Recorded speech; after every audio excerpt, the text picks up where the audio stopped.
Boa noite a todos. Boa noite. Hoje, 12 de março de 2018, nós estamos reunidos para estudarmos a obra Pensamento e Vida. Hoje é a nossa mensagem de número 28, intitulada Fermidade, já é a parte 2 dessa mensagem, né? Nós iniciamos a semana passada, onde Emmanuel, ele nos deixa bem claro, foi uma informação muito autêntica, né?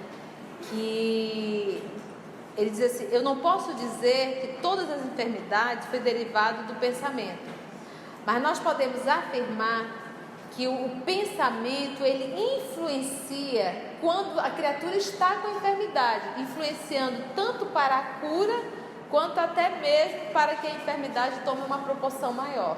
Então o psiquismo vai influenciar? Vai, não necessariamente para ficar doente, mas se a doença está instalada, o psiquismo tem uma ação muito grande, que aí ele falou sobre também as emoções, como ele diz assim, olha: as inibições congeniais, as mutilações imprevistas e as enfermidades dificilmente curáveis catalogam-se indiscutivelmente na tabela das provações necessárias, como certos medicamentos imprescindíveis figuram na ficha de socorro ao doente.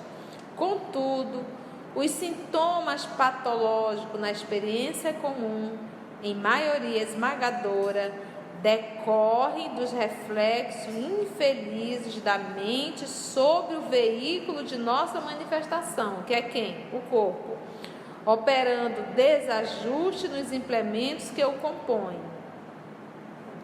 Então hoje nós vamos dar continuidade a partir desse parágrafo aqui.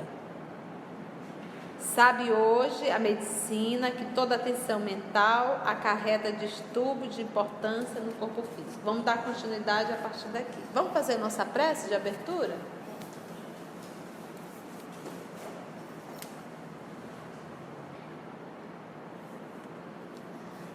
Senhor Jesus, mais um encontro que realizamos em Teu nome. Hoje nós estamos em torno da obra Pensamento e Vida, em que iremos estudar sobre a doença. Nós ainda vivendo num planeta de provas e expiações, a dificuldade de relacionamento, a convivência, a dificuldade em família, as surpresas desagradáveis do dia a dia, tudo isso, Senhor, quase sempre nos convida a emoções muito fortes, e que devido à nossa falta de maturidade espiritual, quase sempre nos desesperamos, nos irritamos, nos entristecemos, realizando assim aquela martelada nessa engrenagem que é o corpo físico. E o que nós queremos aprender, Senhor, em nenhum momento solicitar que o Senhor nos tire das provações, mas que nos ajude, Senhor, a aprender, a lidar com as dificuldades do dia a dia, porque às vezes nós estamos preparados para uma grande cruz, e nos enrolamos, nos atrapalhamos com a cruz de palha. Nos ajuda, Divino Amigo, no testemunho do dia a dia, nas alfinetadas do dia, aprendermos a conviver, a não nos irritarmos, não haver o desespero e poder agir. É essa a nossa busca, agir contigo e em ti. Muito obrigado por essa oportunidade. Nos envolva na tua paz, e que nós possamos, através da inspiração dos amigos espirituais, compreender a lição dessa noite.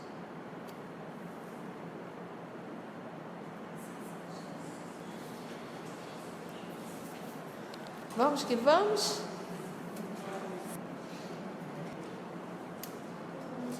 Olha lá.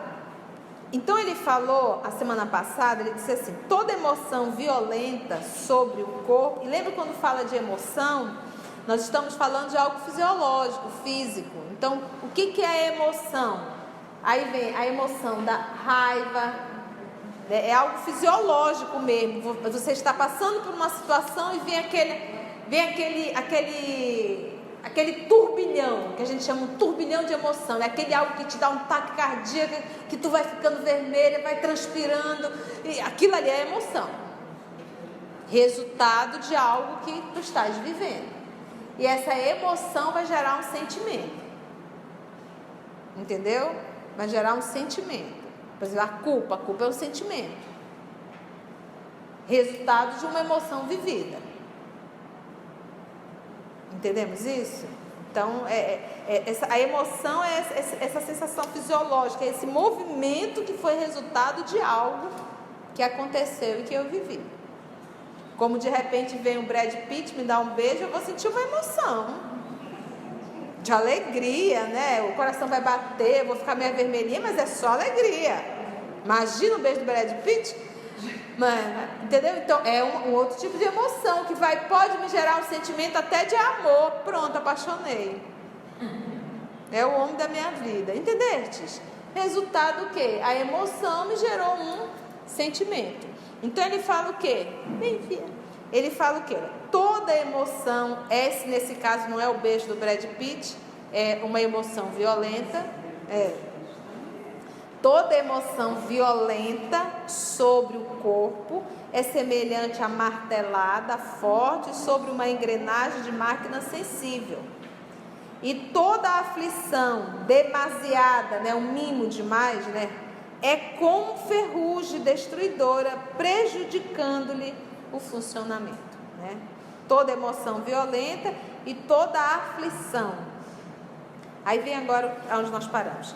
Sabe hoje a medicina que toda tensão mental acarreta distúrbio de importância no corpo físico. Agora me diga, quem no planeta Terra não sofre por tensão mental? Jamais agora, nessa época. Nós estamos vivendo num planeta de provas e expiações. A gente entra no trânsito, é uma verdadeira tensão. Você vai fazer um exame, você fica naquela tensão até sair o resultado. O filho vai fazer uma prova, você fica naquela tensão. O esposo não chegou, o filho não chegou, você fica naquela tensão. Tem aquela conta para pagar e o dinheiro não saiu, você fica naquela tensão. Então, aquele desespero. Então a gente pergunta, como ficar? Não tem. Por isso que a gente enferma.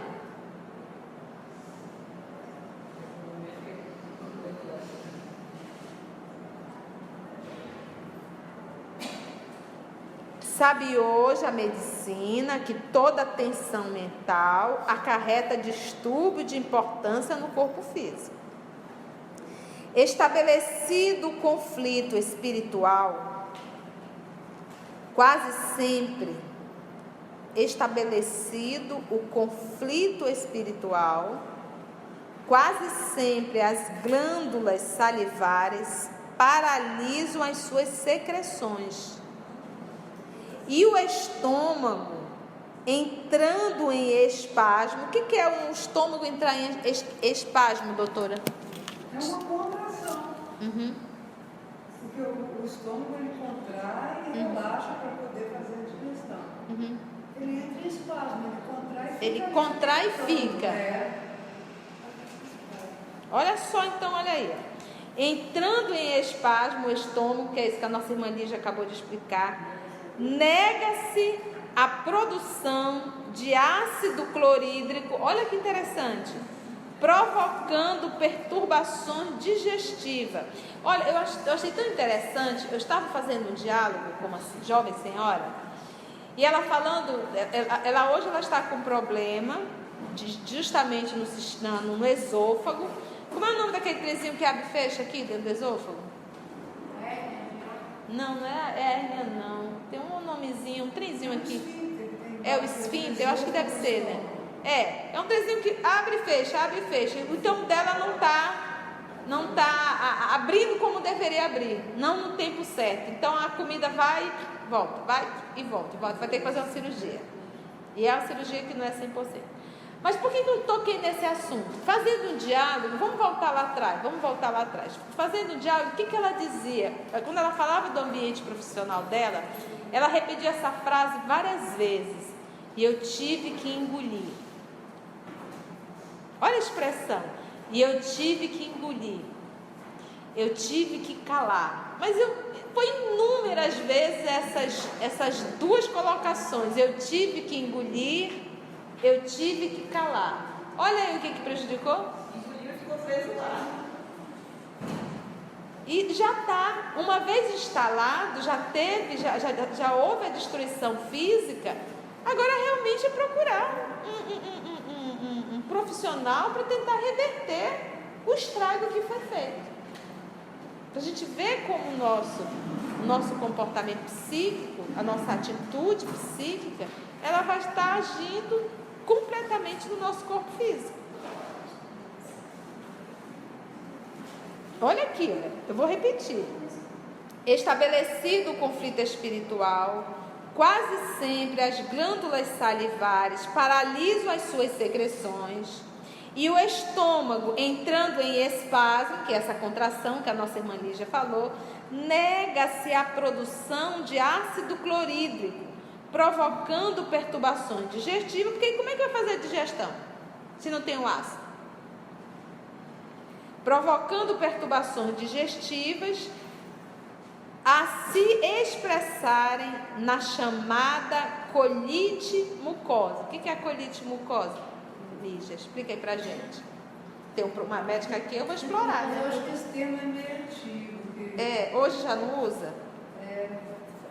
Eu acho que chamam mais de síndrome do intestino irritável, que dá uma diarreia com muito músculo, e deve ser essa colite mucosa que ele está falando aqui. Porque tem várias causas emocionais da diarreia, retocolite ulcerativa. Esse aqui deve ser a síndrome do intestino irritável, que sai muito muco na diarreia. Entendi. E aí dá uma diarreazinha básica. Cheia de muco, aquele catarro. Eu sei, Colite mucosa, atingindo esse fenômeno primário que, muitas vezes, abre a porta a temíveis calamidades orgânicas. Os desajustamentos gastrointestinais repetidos acabam arruinando os processos da nutrição, que interessam o estímulo nervoso, determinando variados sintomas, desde a mais leve irritação da membrana gástrica até a loucura de abordagem complexa.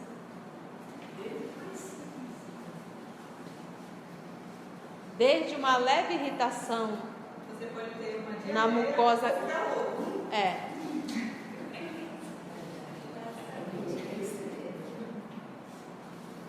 E sabemos disso. Há pessoas que passam por alguns, por exemplo, até a morte de um filho.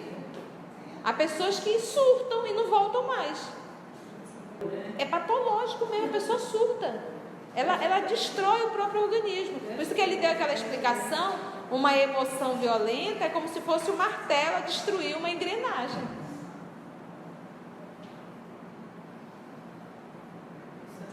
Surta mesmo, enlouquece. Isso é o que ele diz aqui. O estímulo nervoso, determinando variados sintomas, desde a mais leve irritação de uma membrana gástrica até a loucura de abordagem complexa. O pensamento sombrio adoece o corpo são e agrava os males do corpo enfermo. O que é um pensamento sombrio? O que a gente pensa? O pensamento dessa senhora está em confusão, porque ela não sabe, acredita para ali, acredita para cá, e como é que fica dentro dela? Ela vai adoecer. Esse é um pensamento sombrio? Quem mais? Quem me dá mais exemplo de um pensamento sombrio? Sombrio escuro. Ficar sentindo culpa por ter provocado alguma situação, falando, eu sou culpado, sou isso também pode acontecer. Um pensamento sombrio, isso também pode adoecer. Pensamento de vingança, rancor. Vingança, rancor, também é um pensamento sombrio. Quem mais? Pessimismo, inveja.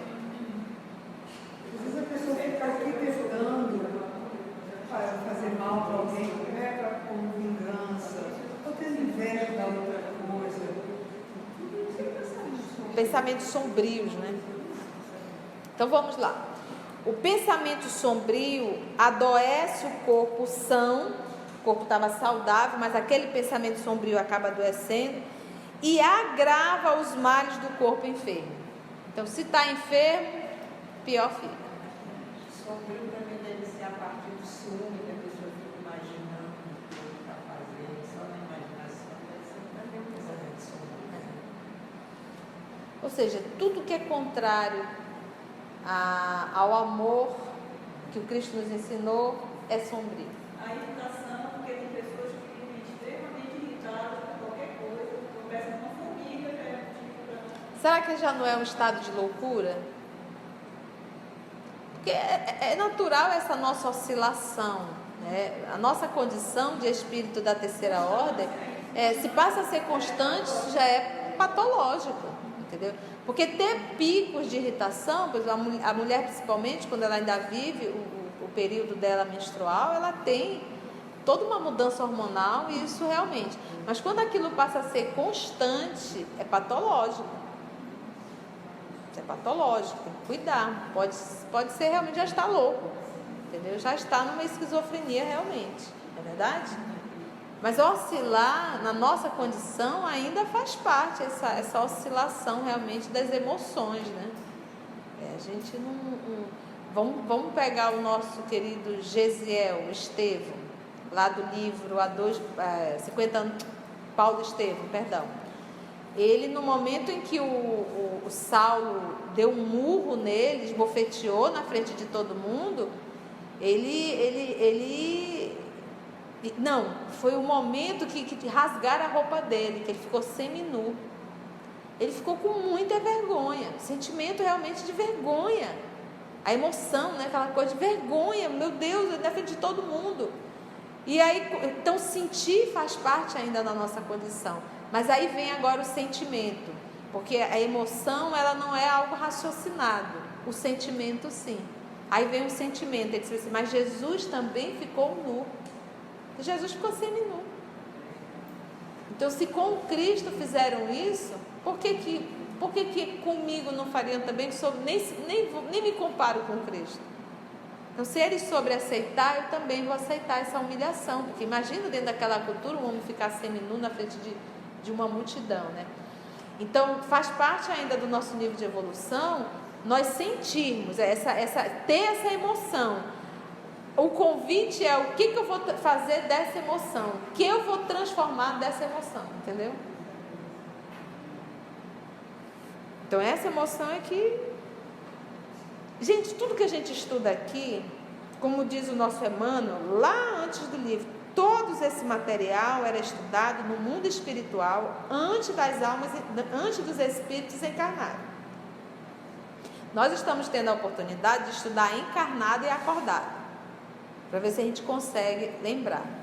Dizer que é simples viver isso no nosso dia, não é. É um desafio muito grande.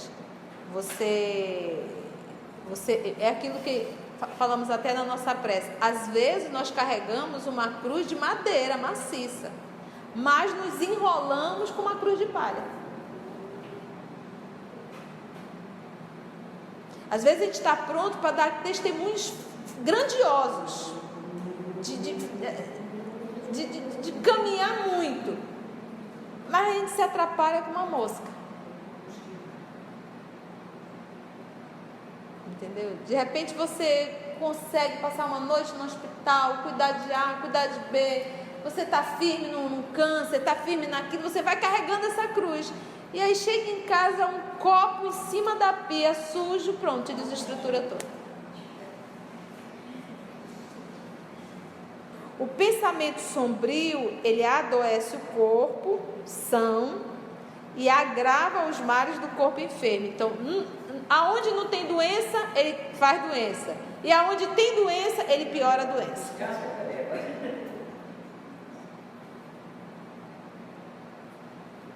Se não é aconselhável envenenar o aparelho fisiológico pela ingestão de substância que o aprisionem ao vício, não é aconselhável usar maconha, não é aconselhável usar o álcool, não é aconselhável usar o cigarro, não é aconselhável usar nenhum tipo de droga que vai aprisionar meu corpo. Estamos juntos? Estamos. Que aprisionem ao vício, ele diz, é imperioso evitar os desregramentos da alma que lhe impõem desequilíbrios desonrosos, quais sejam aqueles hauridos nas decepções e nos dissabores que adotamos por flagelo constante do campo íntimo. Vamos entender isso aqui? Como fazer isso? Olha a observação que o Emmanuel coloca. Vou voltar. É imperioso evitar os desregramentos da alma, então uma construção minha, que lhe impõe desequilíbrios desonrosos, quais sejam aqueles hauridos nas decepções e nos dissabores que adotamos por flagelo constante do campo íntimo. Como é que é isso? Como é que é isso, né? Difícil até entender o que ele quis falar com isso aqui. Vamos entender. O que é imperioso?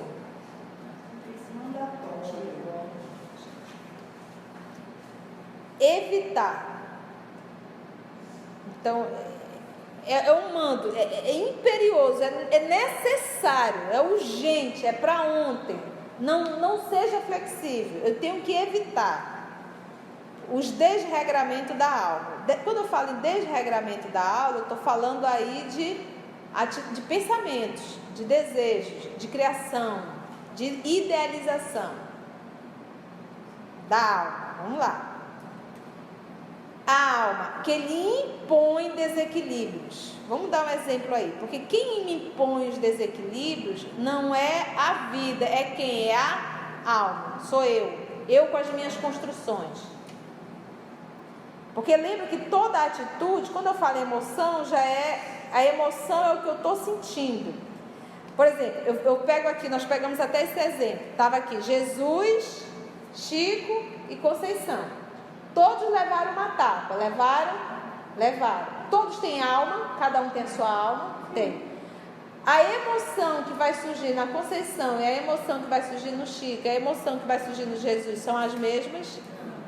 O que difere essa emoção? De quem? Da alma. É o Espírito. Jesus está totalmente disciplinado, Chico está disciplinando e... A Conceição está doida ainda. Está procurando Terceira ordem. É terceira ordem. Está procurando meu clube. Às vezes as pessoas exigem que eu seja da segunda. Eu digo, ei, eu sou da terceira. Eu estou estudando. Tanto é que eu sou mais necessitada que eu tenho que estudar 3.000 vezes e ainda tenho que explicar para vocês. Para me ouvir de novo, para ver se eu aprendo. Tem que escutar. Ainda tenho que escutar para ir para o site. Ele diz, é imperioso evitar os desregramentos da alma, que nós já falamos, que ele impõe a quem? Que ele impõe a quem? Ao corpo. Olha só, se não é aconselhável envenenar o aparelho físico, que foi o que ele começou falando, o aparelho fisiológico pela ingestão de substâncias que o aprisione ao vício, ele faz uma comparação nesse desregramento como também um vício. Lembra que esse material o pessoal está estudando antes de encarnar. É como diz assim, olha, evita desregramento, porque isso vai te virar um vício. Se não, então olha só, é imperioso evitar os desregramentos da alma,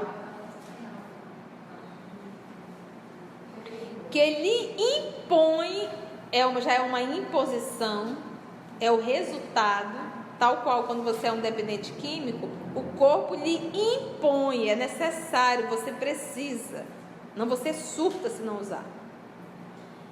Que ele impõe desequilíbrios aviltantes, é desonroso, tá? Olha lá, desequilíbrios desonrosos. Tu já pensou?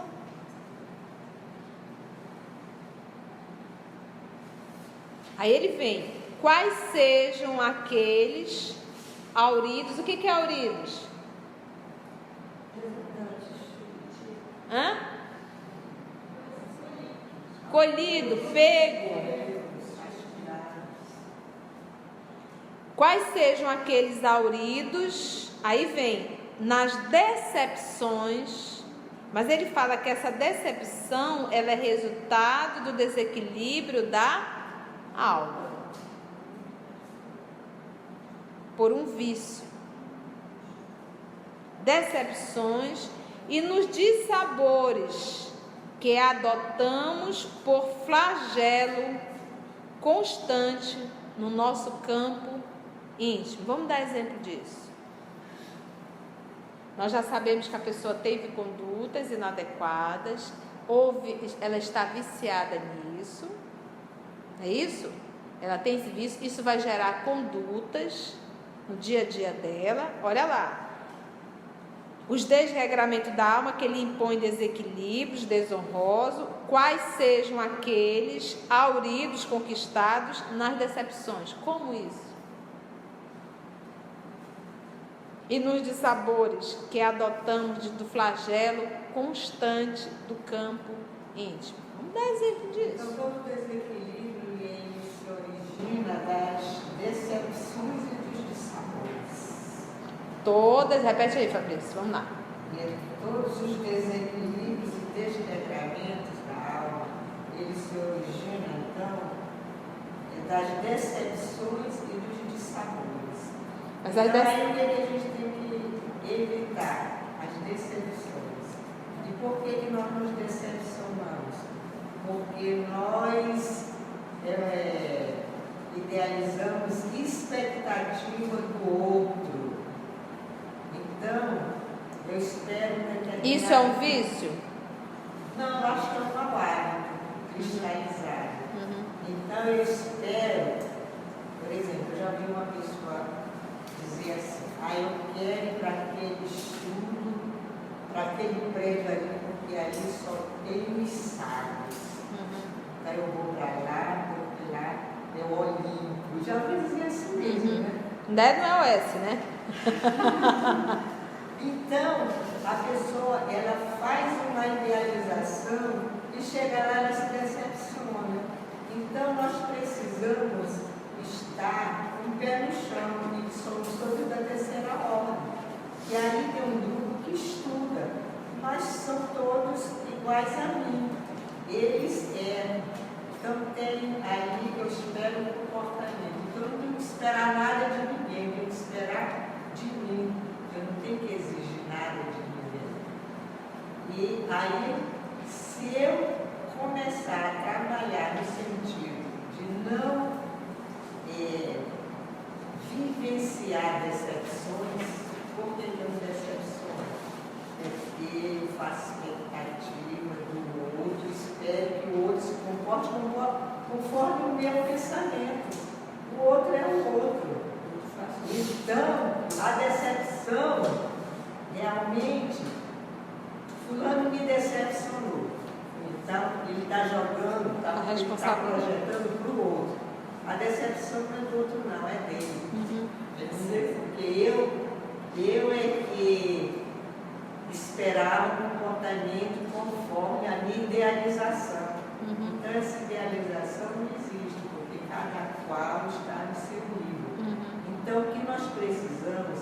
é aprender a pensar como pessoas, como espíritos imortais e em evolução, mas cada qual no seu nível, sem eu esperar que o outro se comporte como eu gostaria que ele se comportasse. Então, eu é que tenho que cuidar de mim e aceitar o outro como ele é, com as suas qualidades e seus defeitos, assim como eu também tenho qualidades e defeitos. Ok. Então, assim eu vou evitar as minhas decepções. Ele diz: se não é aconselhável envenenar o aparelho fisiológico pela ingestão de substância que o aprisiona ao vício, ele faz essa comparação.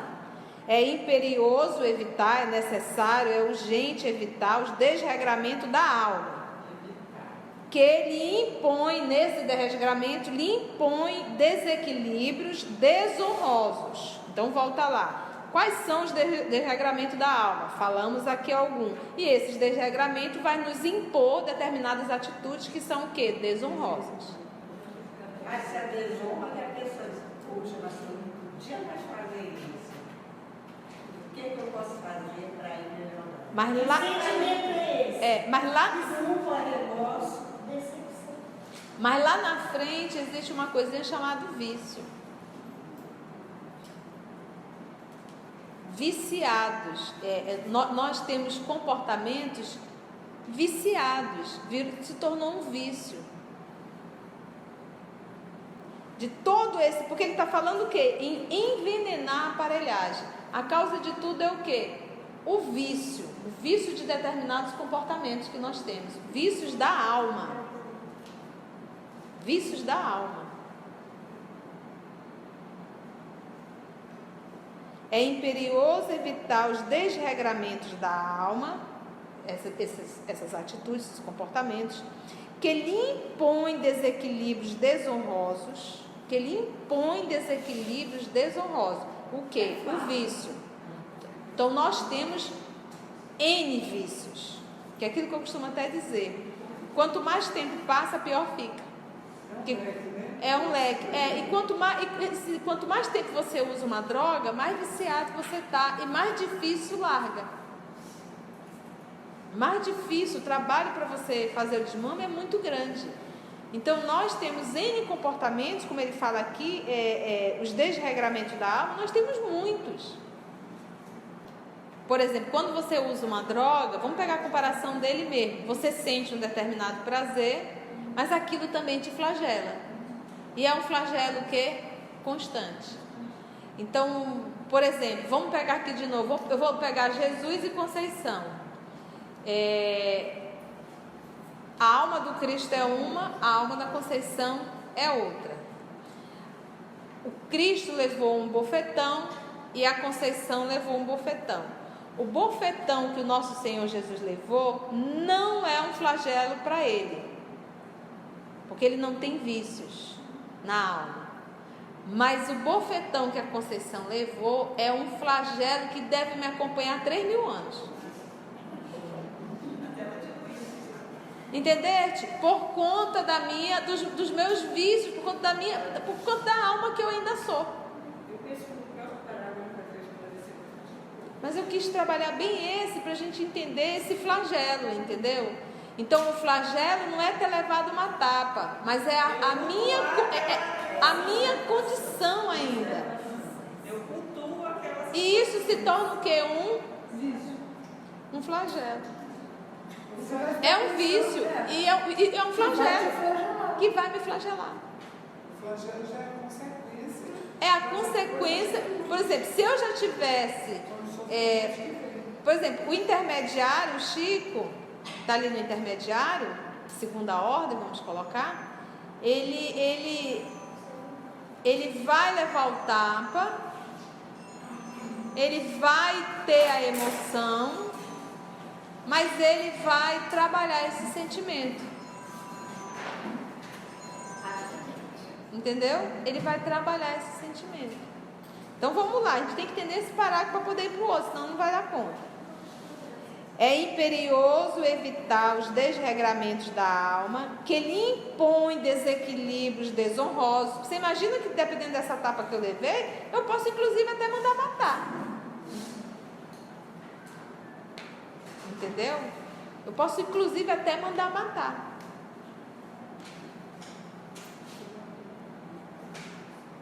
Vamos supor que eu tenha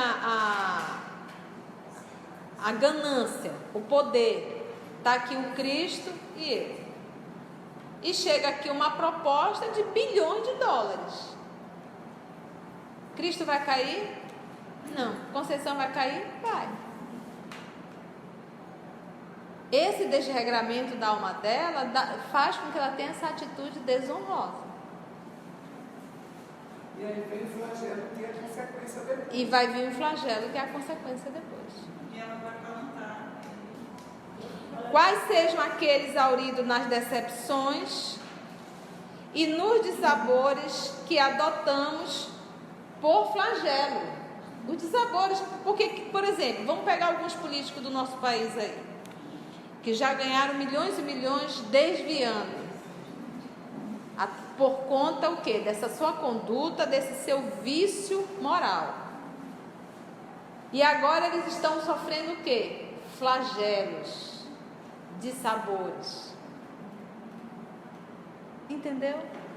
E nós não estamos falando nem de causa e efeito ainda. Que adotamos, acaba, porque isso, o que era prazer para eles, agora é um flagelo. Que adotamos por flagelo constante do campo íntimo. Cultivar melindres e desgostos. O que é o melindre?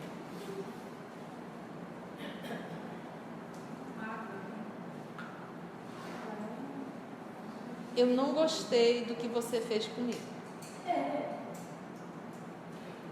Às vezes eu não gostei do jeito que você olhou para mim. Eu não gostei da forma que você falou. Eu não gostei que você me corrigiu naquela hora, tal. Entendeu isso? São o irmão do orgulho, entendeu? Comigo não.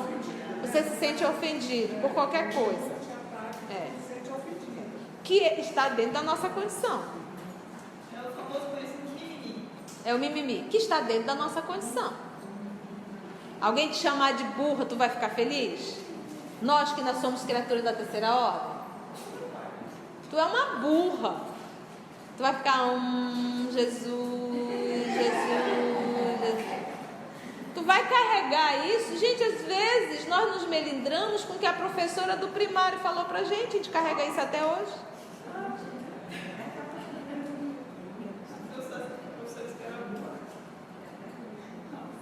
Entendeu? É a nossa condição. Então é o melindre. Então vamos falar aqui. Aí ele coloca, não é sentir o melindre, mas cultivá-lo. Lembra de nosso irmão Esteves? Sentir essa emoção ainda faz parte. Cultivar não. Então, obviamente, se alguém me chamar de burra, eu vou sentir o melindre na hora. Mas que eu possa trabalhar isso dentro de mim para não ficar cultivando ele. Mas sentir ainda faz parte. Eu adoraria que me chamasse de uma pessoa linda, bela, inteligente, mas não de burra. Alguém gostaria? Principalmente se vem de uma pessoa querida para ti. De alguém que tem um significado na tua vida.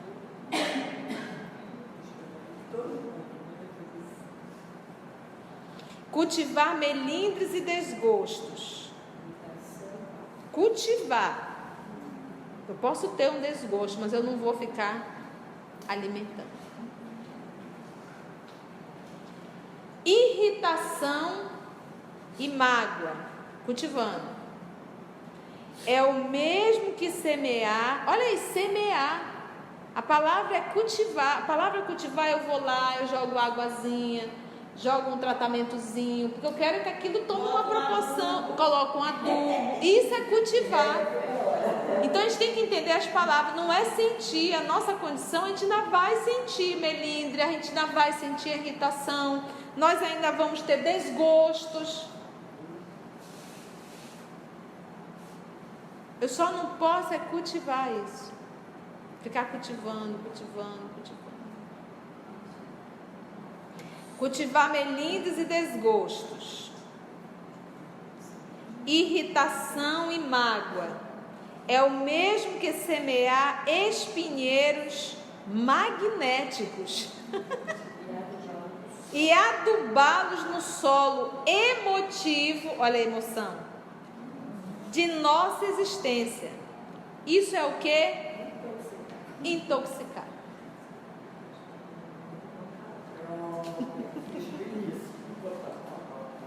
Isso é veneno. Por conta própria. Porque não sou eu que estou adubando? E aí ele conjuga com o que ele estava falando anteriormente, que ele fala das substâncias que são ingeridas, e essas aqui elas são produzidas dentro do próprio ser, por conta própria. Por conta própria. A tessitura aí é essa composição da vestimenta corpórea, intoxicando por conta própria a composição da vestimenta corpórea, que é o corpo físico, estragando os centros de nossa vida profunda, a própria vitalidade, né? E arrasando, consequentemente, sangue e nervos, glândulas e vísceras do corpo que a divina providência nos concede entre os homens, com vistas ao desenvolvimento de nossas faculdades para a vida eterna. Porque a função do corpo físico é um instrumento para desenvolver as nossas faculdades para vivermos, para termos a vida eterna. Quando se fala em vida eterna, quer dizer isso, ó, você não mais precisa reencarnar. Você agora está na vida eterna. É aquilo que a gente está estudando no Evangelho, cuidar do corpo, do espírito. Estudou há pouco tempo, né? O corpo é um instrumento. É um instrumento. E a Manu está falando, porque às vezes você se preocupa com a ginástica, você se preocupa com a alimentação, você se preocupa com toda a pele, remédio disso, creme daquilo, faz tudo. Mas ele está dando um ponto aqui primordial, que é o quê? A alma. Então, partindo desse princípio aqui, quando ele fala no parágrafo anterior, flagelo, é exatamente isso aqui, ó. Estragando os centros de nossa vida profunda e arrasando, consequentemente, sangue e nervos, glândulas e vísceras do corpo que a divina providência nos concede entre os homens para encarnar, com vistas, qual é o propósito? Ao desenvolvimento de nossas faculdades para a vida eterna. Porque o propósito da encarnação é desenvolver. Mas isso todo esse movimento aqui é resultado do quê? Do vício, que é o parágrafo anterior. Por isso que nós ficamos trabalhando em cima dele. E é interessante ele colocar que não adianta nada essa questão. Você pode até cuidar por fora, mas se você tiver esse regramento na alma, você vai se intoxicar de dentro para fora. Não tem como. Então, é por isso que o trabalho é árduo. Nós temos que trabalhar que aquilo é na alma. Entendeu? Nesses vícios comportamentais que nós temos. Que são esses vícios comportamentais que vai nos levando a esses o quê? Que ele coloca aqui, flagelos. Entendeu? Então, como ali já estava contando, né? Sábado o filho dela bateu o carro e foi uma coisa bem feia. Como a mãe chegar numa hora dessa, ver carro esfacelado para tudo quanto é o canto e ficar o coração vai a mil. É uma martelada. Não dá. Por quê? Porque infelizmente nós ainda não estamos educados para isso. Nós temos esses vícios comportamentais. Como naquele momento ela pensar, meu filho é um espírito eterno, se ele desencarnou, ele está vivo em outra dimensão. O nosso vício ainda é perdi meu filho.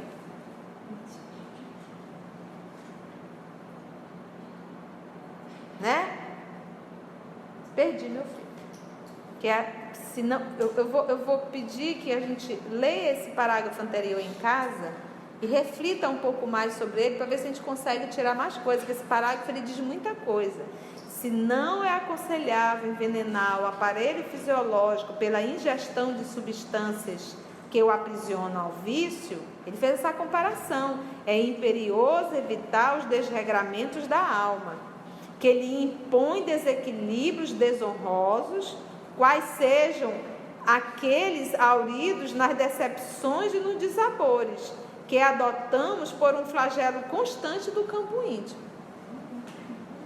Então, vamos rever bem esse parágrafo aí para a gente voltar nele no próximo estudo, tá bom? Deu para aprender alguma coisa, gente?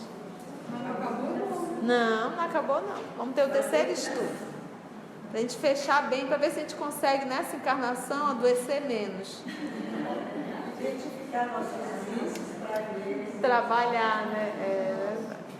Então, agradecemos ao nosso Senhor Jesus por mais essa oportunidade, pela inspiração dos amigos espirituais, e até o nosso próximo estudo, se assim for da vontade dele.